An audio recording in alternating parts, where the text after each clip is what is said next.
once you get it right, man, it's a key area because there's so much opportunity in that area to either stay ahead of a guy or overtake a guy in turn 10. 23 cars have now gone out onto the course. We did get a glimpse of pit road. We see the car of Jack Harvey among those taking a wait-and-see approach. Don't know if there's an issue with the car or not, but Jack Harvey's car has yet to come out onto pit road. A couple of other teams now currently working on their cars. Looks like maybe Colton Herta's car is getting a few tune-ups and a few adjustments before it takes on its final practice session.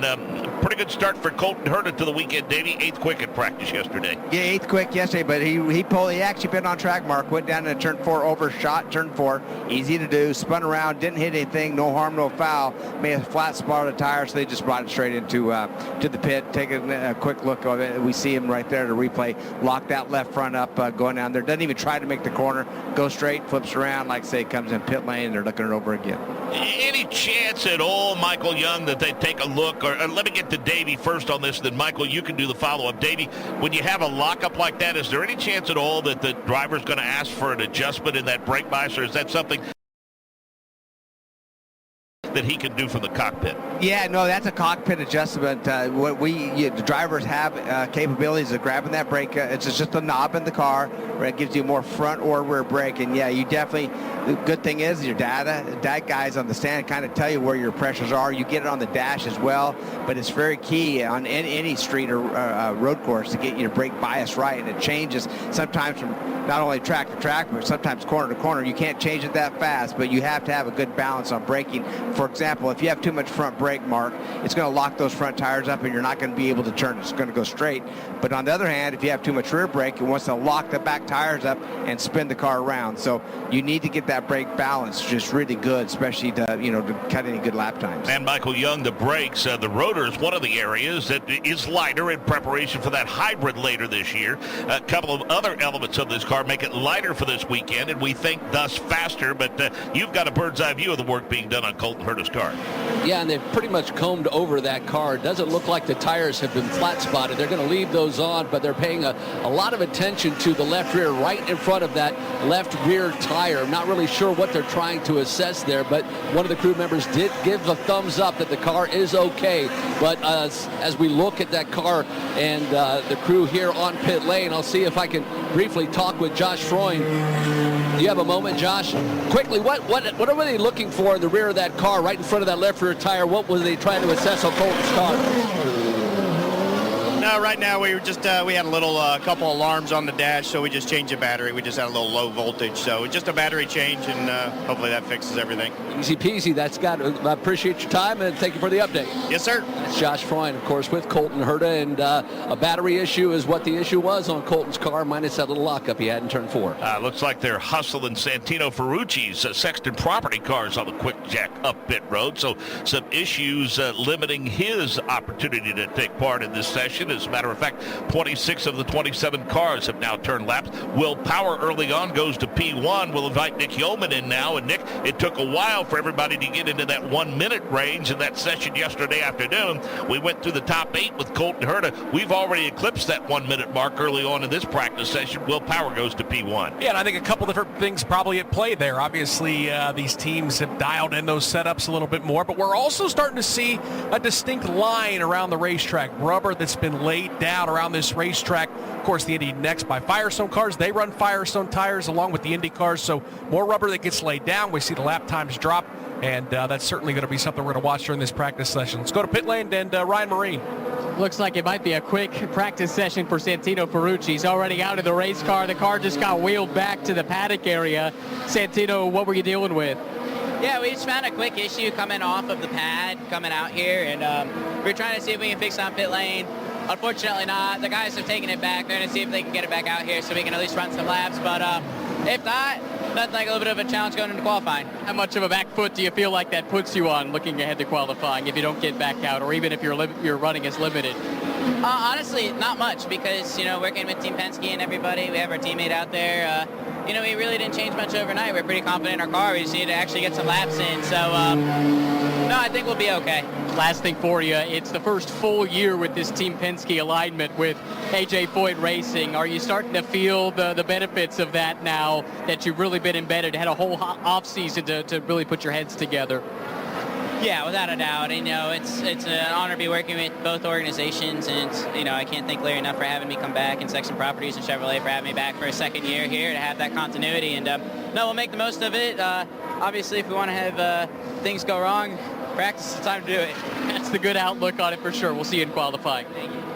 He's the eternal optimist, no doubt about it, and plenty of energy. And I think a lot of people applauded that announcement when it was learned that Santino Ferrucci would be back. And about this technical alliance, Davey, it was revealed after it had been in place for a couple of races. But I think for all intents and purposes, it's going to be this season to really see the benefits of it, because it gives them the second half of the season last year and all during the off season to get the resources distributed and learn how those meetings should go. And I would think that if this is going to be a beneficial alliance, that Santino Ferrucci should start to see the fruits of that labor within a couple of races, don't you? Yeah, I really agree with that. Yeah, because it seems like the technical alliance is done properly. It seems like the Penske has some of their employees over at the Foyt camp and really sharing information between the Penske guys and between the Foyt guys. So good for Santino. I think it's going to help him out a lot. By the way, he almost won the Indy 500. I mean, he ran third, and the Indy 500 was a contention to win it. The Penske car did win it, but man, I think you get those two groups together, and they could be really, really strong between the Penske and Foyt guys again at Indy. So that's exciting to see. But we know the Foyt team has struggled, outside of Indy last year, and we know Santino, he's got fire, he's got energy, he's got talent, he wants to win races, and so does that team. So hopefully that combination of Penske, Foyt, to the Penske alliance with Foyt gets him in victory lane. 34 minutes remaining in this 45-minute session. In the 1-minute mark through the top 8, it's Will Power, Kyle Kirkwood, Scott McLaughlin, Rossi, Lundqvist, Ericsson, Rosenquist, and Grosjean completing the top 10. Blomqvist showing some pace after struggling a bit yesterday. Scott Dixon completes the top 10. Michael Young.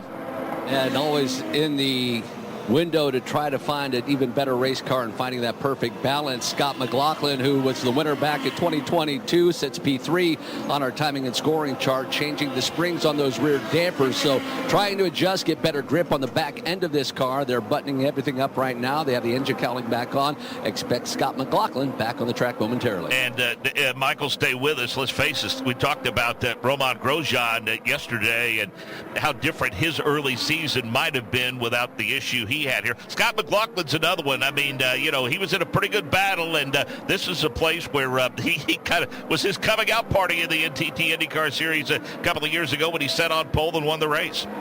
Indeed, and I talked to him yesterday, and the confidence that he exudes coming into this 2024 season is immense. He just has that look about him that he's here to take care of business, and minus that miscue last year in turn number 4 when he and Roman Grosjean made contact, he was poised to potentially win back-to-back races here on the streets of St. Petersburg. But so far, so good for Scott McLaughlin. He has a very fast race car. Expect him to be battling for the win. Come Sunday, you hear the engine fired. He'll be out momentarily. Davey, hard to believe that this is his 5th start here at St. Petersburg. Yeah, it goes by quick, doesn't it, Mark? I mean, we look at some of these drivers that just came into the series and now they've been here 3 or 4 years, like McLaughlin. He's been here longer than we feel, and P3 right now has had the, he's a championship contender, no question about that. And I'm watching another, somebody I think is going to show good results this year, and that's Armstrong in that Chip Ganassi car. He's P11 in that number 11 car right now, but he showed a lot of promise last year. Like he has what it takes to win races. He's with the right team, right organization. By the way, Chip's running 5 cars this year. It's going to be, quite a challenge when you run that many cars, but that gives him 5 opportunities to win the way Chip looks at it. Well, he finished 11th here a year ago after starting 12th and ran a very smart race in his first effort in the NTT IndyCar Series, talking about Marcus Armstrong. So, again, top 5, Power, Kirkwood, McLaughlin, Rossi, and Lundqvist. Then we go to Ericsson, 6th quick, Scott Dixon, Felix Rosenquist, Grosjean, and Blomqvist. Armstrong, Palou, Newgarden, Harvey, and VK. Rasmussen 16th, 17th Rahal, 18th Robb, 19th Award, Lundgaard 20th, Simpson 21st, Fittipaldi 22nd, Calamila 23rd. Brown is 24th. Augustin Canapino is 25th, and then Colton Herta has just turned a couple of laps. He is P2. You heard they've been working on that race car. Davey, testing at Sebring, February 26th to 27th. A lot of folks talked about the parity. Top 5 drivers represented by a different team. Marcus Ericsson with Andretti Global, Team Penske's Will Power. Pato from Arrow McLaren, Meyer Shank, Felix Rosenquist, and Rahal Letterman Lanigan's Graham Rahal. So a lot of people came away from that test pretty happy at Sebring, which always seems to be a good way to set the stage for this race at St. Petersburg. Yeah, and we almost have the same right now, Mark, with 5 different teams. It's actually 4 different teams in the top 5 right now, with a Penske car, an Andretti Global car, Arrow McLaren, and a Rahal car right now in the top 5. So 4 of the top 5, you got 2 Penske's, and then it's spread out pretty nice. And then you got a Ganassi car in 6th with Ericsson, or no, geez, I forget, Ericsson is not with Ganassi anymore. He is now with Andretti Autosport in that P6, but Dixon shoots up to P7. 7th quick is Scott Dixon at a minute 9.46, Michael Young. Yeah, and they're working on the back end of his car as well, changing the spring, the dampers, really going at it. I think a lot of these drivers, at least the ones I've seen so far, are trying to find rear grip on their cars. So Scott Dixon sits on pit lane, as you said, Mark. He is P7. The crew has actually got the springs back in those rear dampers, so they're buttoning him up. Expect him back up on the track momentarily. Going back to that test at Sebring, Nick Yeoman, a lot of eyebrows raised with rookies Kiffin Simpson and Linus Lundqvist, who were 9th and 10th in that test session at Sebring. Yeah, good showing for both of those drivers, of course, getting the opportunity of a lifetime to not just jump behind the wheel of an IndyCar, which is the dream for all of these young kids, rising up the American open wheel ladder, but then drive for Chip Ganassi in your first full-time season. It's there's going to come some expectations with that, and obviously both of those drivers very stout in preseason testing. We'll see once we start going to some of these racetracks they've never been to. You got these condensed weekends where you only get a couple practice sessions. They're both going to be thrown into the deep end and having to learn on the fly, but they have a lot of experience running in the Indy Next Championship the last several years. But what an opportunity, not just to drive for Chip Ganassi and have all those great engineers and the talent, the data there, but boy, could you imagine, Mark, coming into the IndyCar series and you've got a guy like Alex Palou and Scott Dixon who you can lean on for information to help you grow. That's, in my opinion, perfect situation for both of those young drivers. I might suggest that Kiffin Simpson and Linus Lundqvist just be big old sponges in those debrief meetings, Davey Hamilton. Oh, without a doubt. And why, hey, you're locked in with such a great team, as Nick just said, with great teammates. That's what you do. You just learn, watch, and see, and just gather all that information in, because it's all going to pay off. As we know, the more information with the experienced drivers and teams you can get, the better off the opportunity to win. Now, obviously, you've had a great relationship, I'd say most of the time with AJ over the course of your career. There's been some rocky times, but yeah, here and there. But outside of AJ, who was the one driver, or was there one driver outside of your dad, of course, a very successful racer in his own right, but who was the one driver that you point to say he's the guy that really made me good? He was no doubt my mentor. Well, I think right off, I was fortunate enough to have Gary Bittenhausen. He helped me early on. I mean, he wasn't racing at that time. He was retired, but he had so much experience, and there's so much talent in that Bittenhausen family. And Gary being able to come and help me, and we came from the same background: short track, modified racing, sprint car racing, Silver Crown. And so when I had that opportunity to come over, he was always there for me. And I was very, very lucky to have, back when the series started, we had Al Unser Sr., Johnny Rutherford, guys like that to really go to lean on to get experience. And, boy, I took advantage of it for sure. Well, there's a guy on the pit box for Scott McLaughlin that knows a lot to Gary Bittenhausen, and he'll tell you that. And that's his race strategist, Team Penske General Manager Kyle Moyer. Yeah, absolutely, Kyle. Kyle knows. He knows the Bittenhausen, good days and bad. But that's raw racing right there with Bittenhausen. I know, people who were raced with him. The biggest race was the Copper Classic in short track world, and I know he would always hop in that truck himself with the crew. They'd stop at the steakhouse in Amarillo and get that big 72 ounce or 96 ounce or whatever it was, so they could eat it for the rest of the week. So that's how the racing was back in the good days of the short track world. Well, no question that the first race of the season brings out current and former NTT IndyCar Series drivers. Ryan Marine has caught up with one. Yeah, cool to see some familiar faces. Sebastian Saavedra sharing a quick word with Oriol Servia down here in the pit lane. But Sebastian giving us some time to chat. It's been a few years since you raced here in an IndyCar. What memories do you have of this event from your career? Yeah, it's been a bit, but only good memories, you know, starting from all the way from Indy Lights and the podiums there and having a lot of cool IndyCar chances. It's a place that I love. I love street courses. And every time I come here, it's just all of these memories, but I wanted to get back. What have you been up to the last couple of years that keeps you busy? I know that there's aspirations of getting back behind the wheel, right? Always. Like I'm more into sports cars world now. Since I left IndyCar, it's been more the prototypes and now in GTs. We won the Rolex 24 2019, so that's quite the leap for us. And now just trying to see what makes sense. You know, like last year we raced in Lamborghini Super Trofeo. But yeah, I mean, this year is just trying to see what makes sense. When you come back to the IndyCar paddock, you still see a lot of the same faces, old friends that you remember racing against? All of them. This is such a small little family and it hasn't changed at all. And every time I come here, it's just great to catch up with everybody after the long winter. And just wishing everybody the best for the season.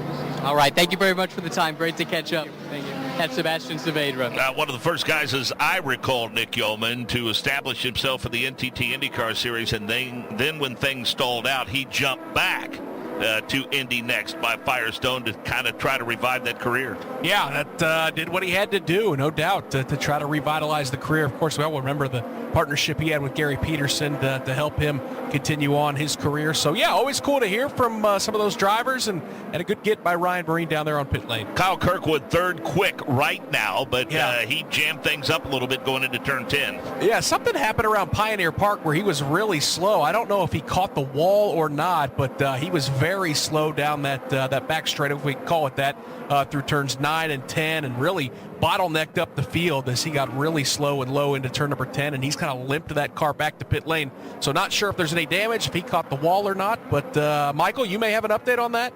Oh, yeah, he caught the wall all right. The right side is completely torn up. You see the flat spots on the wall marker on the right side Firestone tires, and the under tray has scrapes on it as well. So you said he was coming through Pioneer Park, probably caught out of turn number 9, that right-hander, so very, very tight, and he got into the wall there. Luckily didn't bounce that left side off as he exited turn number 9. The crew going to work right now. They're looking at the suspensions, and at my angle, I can't tell if he has done any damage or not. They're popping the right rear off that car right now, trying to see that upper A-frame, the toe link, see if there's anything in there that's damaged. They are looking at that upper A-arm, and it does look like there's damage there, and Kyle Kirkwood climbing out of the car. IndyCar app powered by NTT Data is available for free to fans. Climb on board with in-car cameras, catch up with live timing and scoring, in-car telemetry info, and listen to the radio broadcast. You can download the app today and stay on track all season long with the NTT IndyCar Series. 23 minutes remaining in this session, a relatively uneventful session. Don't tell Kyle Kirkwood that. Power, VK, Kirkwood, McLaughlin, and Rossi are top 5. Grosjean is 6th. Ericsson is 7th. Lundqvist is 8th. Dixon 9th. Rosenquist completes the top 10. Blomqvist, Canapino, Armstrong, and Robb. Palou 15th. Newgarden 16th. 17th Harvey, 18th Eilert, 19th Rasmussen. Lundgaard is 20th, 21st Rahal, 22nd Award, 23rd Simpson, 24th Herta, 25th Fittipaldi, and 26th Colin Brown. I want to go around the horn here and get the thoughts and impressions of each member of our crew. Pick out one driver and one team that's in a different place, or maybe it could be a guy that's returning to the same ride that maybe had an off year last year. Davey, we'll start with you. Who do you think is under the microscope this year? Who are you looking for a big season from, and why? Man, there's a couple of them that I could pick off right off the bat, and I'm going to have to go with a driver and a team that could use some success, and they could use it because it keeps the ball rolling, and that's Grosjean in that Juncos car. I think that both, Carlos has had that team for a long time. They want success. They want to win. They want to grow it. Grosjean, he has a lot to prove. He could have won this race, last year, and could have been leading the points in the first 4 races. Just things didn't go his way. So I think redemption for that team, for that driver, and being with a team that needs success, I'm going to keep an eye out on that program. How about Michael Young? For me, it's Felix Rosenquist coming out yesterday and going right to the top of the timing and scoring charts with the team. Meyer Shank Racing, and the changes made there with Michael Shank no longer being the race strategist on that car, with George Quotes actually taking over right there.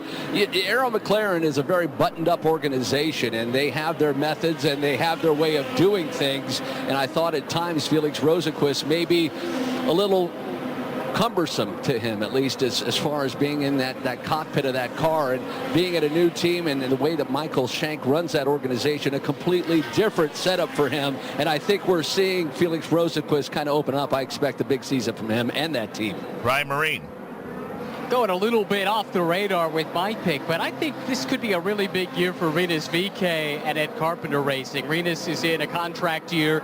He spent his entire NTT IndyCar Series career with Ed Carpenter Racing up to this point. My understanding is that there were a few teams interested in his services going back to last year, but Ed Carpenter Racing liked what they had and weren't about to let him out of his contract. So I think for the team, maybe more than the driver, this is a big year to prove that the team can give Rinus a car that can contend for wins and championships on a regular basis, back like it was back when Joseph Newgarden drove for them. And they might need to prove that they can take that big step forward in order to retain Rinus' services if he does continue to be as highly sought after as it seems he might have been towards the tail end of last year.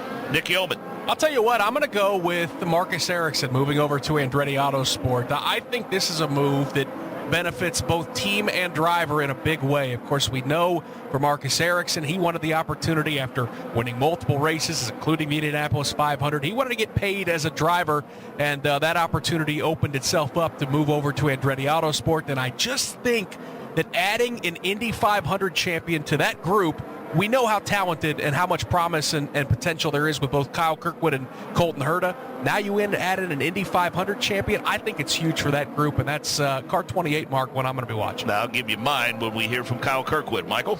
Yeah, Kyle looking over that AutoNation number 27 Honda for Andretti Global. Not too badly beat up. That rear A-arm bent up. What happened? I'm guessing it happened at Pioneer Park. Yeah, so my first push lap, to be honest. I think I had my left side tires ready, and just the nature of this track, right? It's dominantly right-hand corner, so my feeling was, okay, the tires are ready. As soon as I go through my first left-hand corner, the car snaps out on me. So I think my rear right just wasn't up to optimal temperature, but our car's flying. We had some issues yesterday in practice one. We got those under control. Now today is my mistake, but the car's really fast. I mean, the time that we did up there, I was on used tires that had a massive flat spot, so I'm happy with the car right now. I think we'll do minor changes going into qualifying, but even with that, even though we're out of the session, we know we have a fast car. It's not like a huge head scratcher we're going into qualifying, so we'll get this thing fixed up. We'll be good to go. The AutoNation 27's on a roll, I think, right now. Car headed back to the paddock. Thank you for the time. We'll see you in qualifying. Thank you. That's Kyle Kirkwood, guys. And by the way, windows opening up soon to practice hot pit stops. And I will say, guys, the one, Davey and Nick, especially that I've got my eye on this year, who is in badly need of just a win. Alexander Rossi, through his first 4 seasons of the NTT IndyCar Series, had 7 wins and was a perennial favorite to win a championship. 1 win, Davey, in the last 4 seasons for Alexander Rossi, and that was not last year. So it's been a while since he's been to victory lane. I think Alexander Rossi, I think, is under the microscope a bit in terms of getting back to victory lane. Yeah, no, that's a good one. Actually, that's a really good one, Mark, because you're right. It's been a long time, and he did get 1 win in before he left that Andretti team and moved over to the Arrow McLaren team, but no victories for that team at all last year. So, yeah, I mean, all good picks, and I think everyone that we mentioned, they need success, and there's more. I mean, there's more. How about Graham Rahal? I mean, there's so many other drivers I could throw up there, but everybody that picked one, it's pretty urgent for them to have success out of all those drivers. Well, and that's the beauty of the opening race of the season, because you spent all season working on this, and hopefully your last race last year was a strong finish, and that carried a little momentum into the off season. But everybody gets the reset button, and I think that's what really, I think, was so disheartening for so many teams last year when we had that opening lap crash. into turn number 3 and took out so many cars. I can't imagine the level of frustration that a lot of these teams felt, knowing, especially those who thought maybe they had a shot at winning a championship, that they were going to start deep in a hole right out of the box. Yeah, boy, and that a bummer. The first race, when you start the first race and in such a negative, and that was quite an accident. We're just fortunate nobody really got hurt in that wreck last year coming off of turn 3. But you're right. That right now, this first race is, you come in here, you think, hey, it's the first race, man. I want success. I want to do well. I want to win this race. But then you got to look back. Wait a minute. The championship's so important. It's not just this race, it's all of them. So make sure you come out here with some points, make sure you come out with momentum, and put yourself in a position to win that race, and hope you don't go out on the first lap. Defending Indy 500 champion Joseph Newgarden has gone to P1 now, and Joseph Newgarden had a pretty impressive stretch here, Davey, in which he finished second and had back-to-back wins. So he is always a contender here on the streets of St. Petersburg. Yeah, no surprise. I was actually watching him on a screen going through a few of the corners, and it looked like he was on a roll. And he was, matter of fact, he was like 18th or 19th quickest and just kind of hanging out there with Pelot, who's still 19th right now. And then he puts one lap in. He goes from 18th, I think it was, to first. So, yeah, when they get it right, matter of fact, I think a lot of these drivers are going to put some new tires on, do some qualifying sim runs, means qualifying the next time they're on track. And like Pelot in 19th, that's not what we're used to seeing out of him. Actually, I won't be surprised to see him move up out of that 21st spot. Lundgaard, he was fast yesterday, has a lot of problems with that Rahal team, and we'll see where they all end up. Let's head to Ryan Marine on pit road with an update. Car currently in the 28th position, the rookie Colin Brown in the 51 machine for Dale Coy. And he's drinking from the fire hose this weekend, guys. It's a cool story. Colin's been a race winner at just about everything he's done, from NASCAR to sports cars. He's a champion in sports car racing, GTs and prototypes, but got the last-minute call-up to run for Dale Coyne Racing here this weekend. And I chatted with him briefly before this session. I said, you've driven a lot of cars. What does this one compare to? And he said, absolutely nothing. It is a beast. So he's doing a lot of learning here on the fly. Quite frankly, he was lamenting the way that the practice was laid out yesterday. Didn't feel like he got as much running as he would have liked. He's been in the pits for quite a while now as they do some pretty major suspension geometry adjustments on the front of that race car. But I think if this is a guy, if you give him enough time, he's going to figure this out and have a chance to be fairly quick. He's got a nice support system here with him at the track. His father, Jeff, longtime engineer in sports cars. Back in the IRL days, he engineered for Team Scandia, driver Fermin Velez. Little blast from the past there.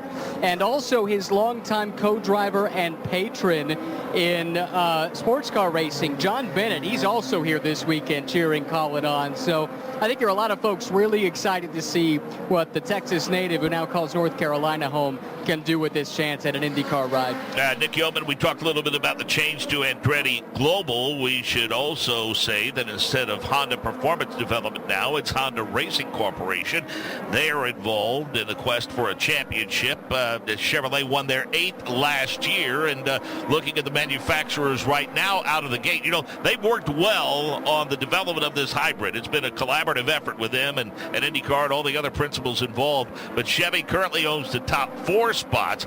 Honda 5th, Chevy 6th, Honda 7th, Chevy 8th, 9th Honda, 10th Chevy. That's pretty good parity. And I think the most impressive thing about what we're seeing from the bow ties, Mark, is we've been used to over the last several years, the Team Penske always flying that Chevrolet banner. They're strong everywhere we go, but a lot of times it was only Team Penske carrying Chevrolet. But look at Arrow McLaren with Pato Award in 3rd, Ed Carpenter Racing represented in 4th. You go down to Roman Grosjean for Juncos Hollinger Racing in 8th. So not only are the Chevrolets looking strong here at practice, Mark, but it's across the board. It's all of those Chevrolet teams showing some strength as well, and I imagine that makes a lot of folks with bow ties on their shirts down on pit lane pretty happy with how things are going so far. Newgarden, Power Award, VK, and Kirkwood, the top 5. Right now, the fastest at a minute 3:8.72. Then it's Power at a minute 4:1.01.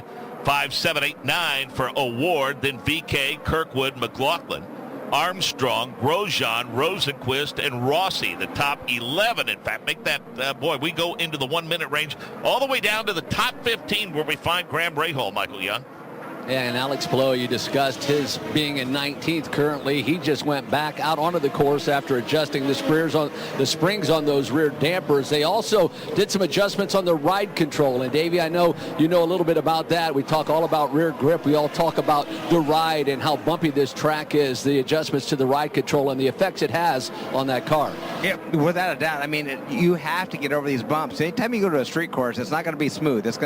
You just hope it's not too bumpy, but getting those dampers proper where it rides well, you get the proper grip around this racetrack is key. And so it's a dampered racetrack. Anytime you go to a street course, it's all about those shocks, man. Make sure they're right, adjusted properly, because that's what's going to get you the speed. And right now, we're watching Palou. Seems like they may be struggling somewhat on time, on speed, but looks like he had a new set of tires, and we're going to kind of watch him go around. He slowed down. I had a car kind of interfere his lap going down into turn 10.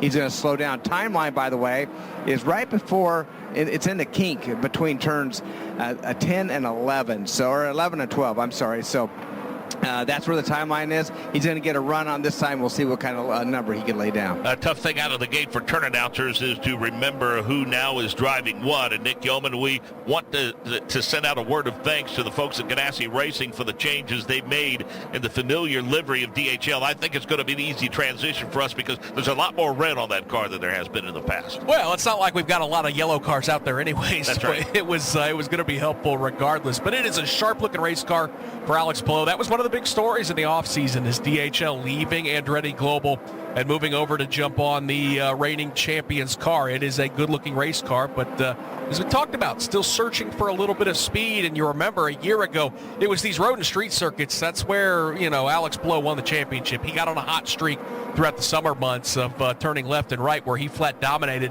and really put this championship to bed through those summer months. So this is a little bit surprising to see where he's at. But then you look, his teammate Scott Dixon's only 15th. I mean, Marcus Armstrong is 8th. He's flying the banner right now for Chip Ganassi Racing. But as a whole, that entire team appears to be struggling just a little bit in this practice. Yeah, I don't have, where he stands. I just know that I read something in the offseason in terms of what drivers the all-time greats have accomplished by the age of 26. And I'll give you the numbers that I do have for him. And again, we don't know where they stack up statistically for the average 26-year-old, but in 64 starts, Davey, 9 wins, 30 top 5s in 64 starts, and 45 top 10s. He's led 688 laps. An unbelievable start to the career for Alex Palou.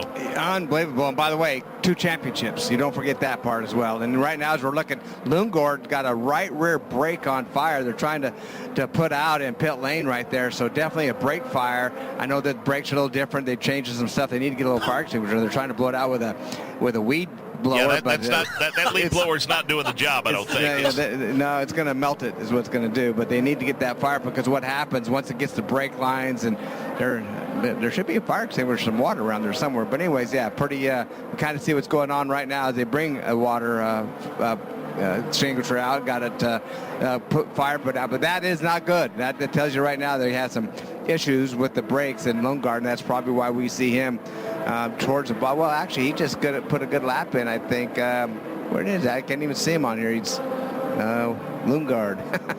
There you go, 12th. There he is, Lundgaard 12th. So Davey, it's Lundgaard.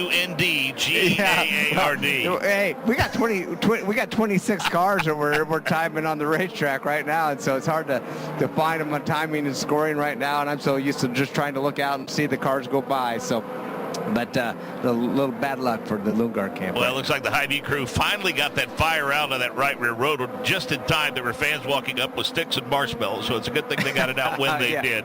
Let's get more on the incredible statistical success of one Alex Palou in his brief but mercurial IndyCar career. Well, Mark, I was drawn by some of those same statistics, I think, as I was getting ready for this race weekend. He finished 3rd in the season finale last year at Laguna Seca. That was his 25th podium in 64 starts. But if you just look at his Ganassi career, 3 years, 50 races, 24 podiums. Wow. That means he's been on the podium 48% of his races for Chip Ganassi Racing. Just an unbelievable run of success for Alex Palou in his very short tenure with CGR.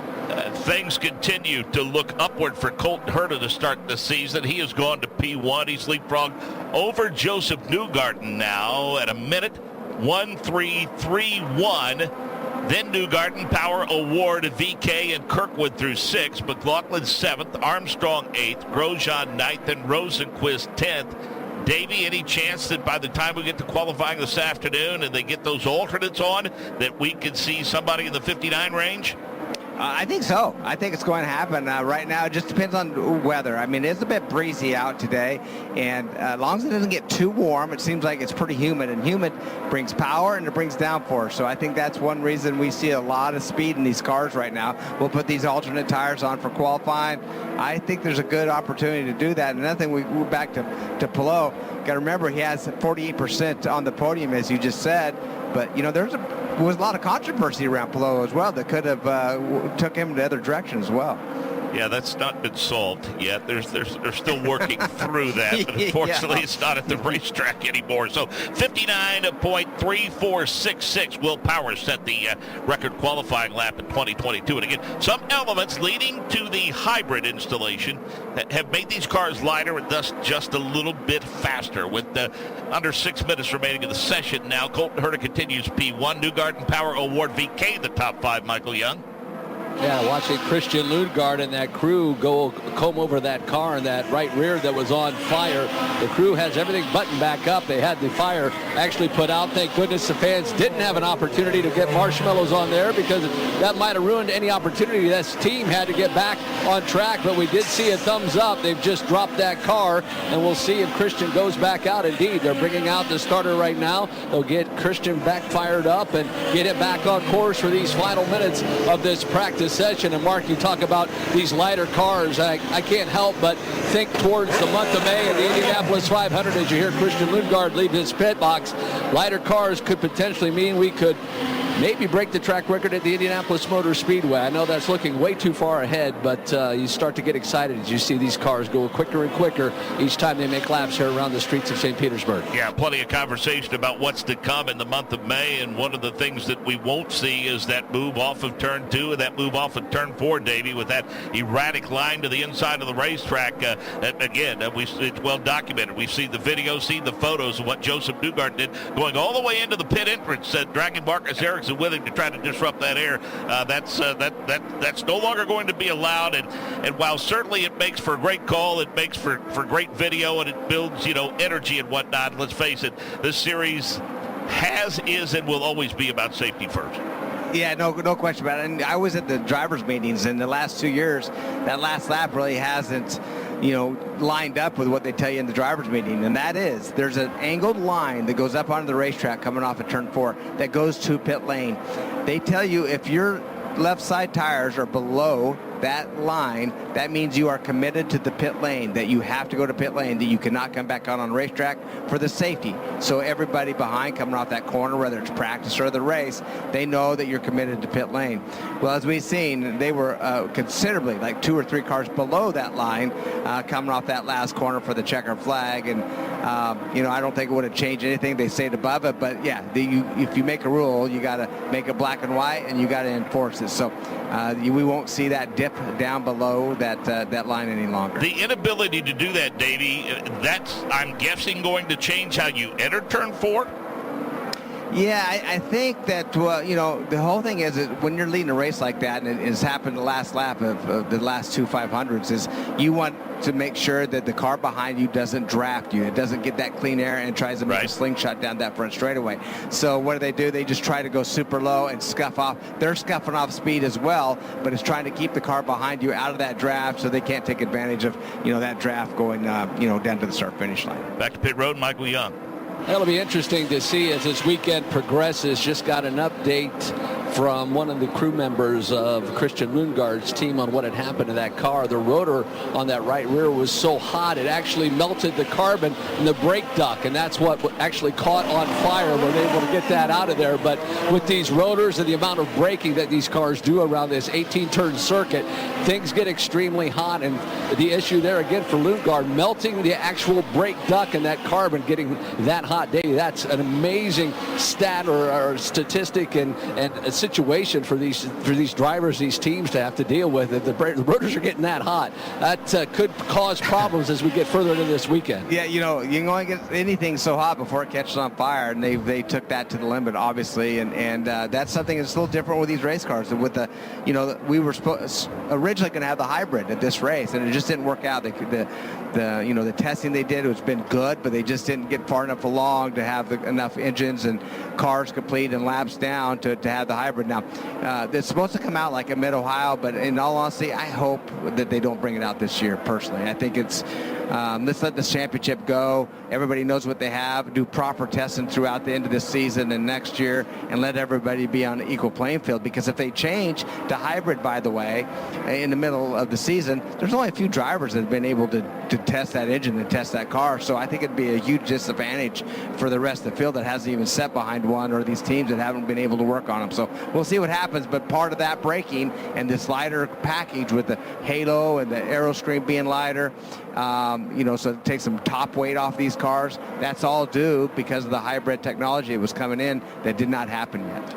1 minute remaining in this session. Colton Herta continues P1, and so far, Davey, from what we've been able to gather, they've made a lot of adjustments to that 26 car, and Colton Herta has a bad, fast race car here in St. Petersburg. Yeah, he loves this place. Here, and you got Long Beach, these street courses, man, he just really thrives on them. Last year, we were talking like what happened to Colton. He just didn't have that pizzazz. He didn't have that extra speed, but man, being with this team, the same team again, and another year, he's fired up. I think this team's fired up, and Michael Andretti, he has a lot on his plate, and with the Formula One program, this Andretti Global, that he's got cars, it seems like, in everything, and then he's very vocal about racing, and some things I completely 100% agree with, and some things it's like maybe a little risque to say, but I do see that he even made a comment on this series on what it's going to take to get to the next level, and kind of put a little pressure on Roger Penske to either put up some money and make this series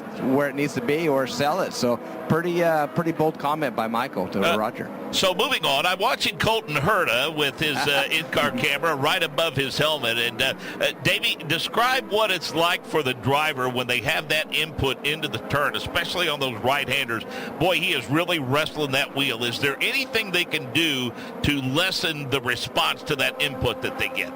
Yeah, you know what? That's a really good question, because you see how much these cars have no power steering. It's direct steering right from the wheel to the steering gear straight to the tires. So you get a lot of that bouncing back and forth. You don't notice as much when you're driving, but one thing that does help is we talked about earlier is the dampers. The better you get over these bumps, the easier the car takes these bumps, the easier it is on that steering wheel and the feedback, and it's not giving you as much, really rocking the wheel. I mean, trying to knock it out of your hands. So the better you get the car to work, the better it is on your wrists, on the arms, and on that steering. So yeah, that was a good view on Colton, as you mentioned right there. That thing is really giving you some arm. You got to have some arm strength in these cars for sure. Well, and that's why those personal trainers put together the programs that they put together from head to toe for these drivers. I mean, and who knows? I mean, after this weekend, there may be some, especially rookies in the series and first timers and relative newcomers. They may be getting a hold of those trainers, saying, "Okay, we got to work on some upper body stuff." Well, one thing I'll promise you: you go grab any of these drivers' forearms, and they're going to be solid. They're as strong as any athlete there is in the world, and it takes a lot in your forearm, your neck, and even people don't think about it as these drivers to be athletes, but the G-force that we sustain in IndyCars, you got to think just about your legs. Yeah, are we sitting there? We're not in a ring or jumping around, but our legs have to be strong, because the G-forces want to move your legs, rock them left to right, and obviously your neck muscles, and it's you have to be an athlete. There's no question about it. These things are very, very physically demanding. And by the way, you're also going, at sometimes 230 miles an hour with the other cars around you, and the speeds that we sustain is very dangerous, obviously, but these definitely are true athletes, and they're at the gym probably as much or more than any other athlete in the world. Top 17 drivers eclipse the 1 minute mark. Colton Herta was P1, to Joseph Newgarden, Will Power, Pato Award, Roman Grosjean, Rinus VeeKay, Kyle Kirkwood, Scott McLaughlin, Scott Dixon, Marcus Armstrong, Felix Rosenquist 11th, Rossi 12th, Lundgaard 13th, 14th Ericsson, 15th Eilert, 16th Lundquist, 17th Rahal, 18th Blomqvist, Augustin Canapino 19th, 20th Palou, Rob 21st, Rasmussen 22nd, 23rd, Harvey. 24th, Simpson. 25th, Fittipaldi. 26th, Brown. And 27th would be Santino Ferrucci. Some issues with that car that had to be repaired back in the paddock. Did not allow him to turn laps in this session, but he feels good about his chances in qualifying. Let's go to Ryan Marine. Romain Grosjean getting his tenure with Hugo Salinger Racing off to a pretty solid start. Both practices, pretty good pace. Are you where you expected to be? I think we're having a better weekend than I thought we were going to have so far. Obviously, the real deal hasn't started, so the team has done a tremendous job since Sebring. I think Chevy has been helping us a lot, and I'm happy with everything we have in the car. So a little bit more to find here. Obviously, it's a circuit that I really like, but I think generally we have a good baseline. You've been on pole before. Can you do it again? I mean, that would be a dream scenario. For sure, I'm going to give it a go, but maybe a bit optimistic right now. So let's try to get into the top 10 and see where we are after that. It's early days, but it's all smiles right now for Romain Grosjean. Pretty good start to the weekend for him in his new home for sure. Nick Yeoman, a bit of a break for us. We return at 1:05 Eastern, and is anybody going to catch Louis Foster, who has had all kinds of pace for the first couple of practice sessions for Indy Next by Firestone? Based on what we've seen in those first two practice sessions, my answer would be no, but we're certainly going to find out in this brand new qualifying format, too, for Indy Next, where they will split the field in half, and both groups of cars given 12 minutes on track. The driver that ends up fastest, his drivers, all the drivers in that group will end up first, third, fifth, seventh. So going to be interesting, but you're right. Louis Foster has paced the field in both practice sessions. Some talented rookies have been quick, like Michael D'Orlando and Kyle Collette. Jamie Chadwick's been competitive as well, but Mark, everyone's going to be chasing Louis Foster. Michael Young. Well, so far, so good.